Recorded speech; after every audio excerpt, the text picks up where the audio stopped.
Okay, the final section here in this part 1 material 17, linear independence and basis. So we've already spoken about linear independence, right? So we said, it's kind of just a repeat, right? Index set of vectors, index meaning the first one, the second one, the third one, as long as the first one is not 0, is linearly dependent if some vector vj is a linear combination of the previous ones, right?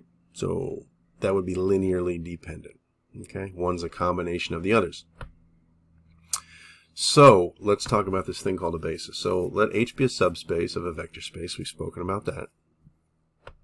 An index set of vectors B1 to BP is a basis for H if the following two things are true: linear independence and the span of those vectors gives you all of H.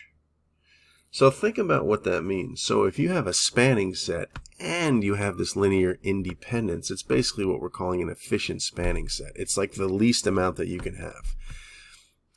You don't need any more. Anything else would be redundant and would make it dependent. And you need at least that, because anything less would not be quite enough. So are the following three vectors a basis for R3?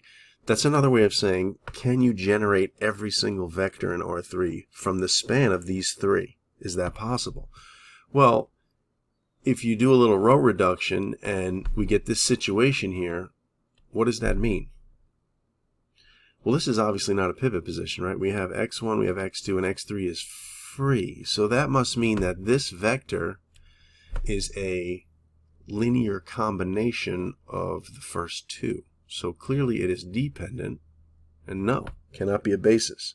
You need at least 3 vectors to get a basis for R3, right? You need at least n vectors to get a basis for Rn. Anything less will not work. We have the 3 vectors, but it turns out we don't have the independence.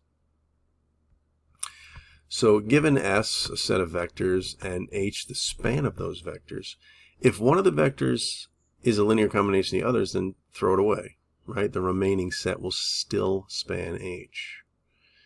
And as long as H is not equal to the 0 vector, then some subset of that is a basis for H. So you can basically, right, construct a basis from a spanning set by throwing away the unnecessary vectors, and unnecessary meaning the ones that are combinations of the previous ones. The pivot columns of the matrix form a basis for the column space, right? I mean, that's kind of obvious here, right? If you made a matrix out of this, the pivot columns 1 and 2 are the ones that you need. They'll form a basis for the column space. You don't need that third one. It's a combination of the previous two. So determine which sets are a basis, right? Of the sets that are not, determine which ones are linearly independent, which ones span R3, and justify, right?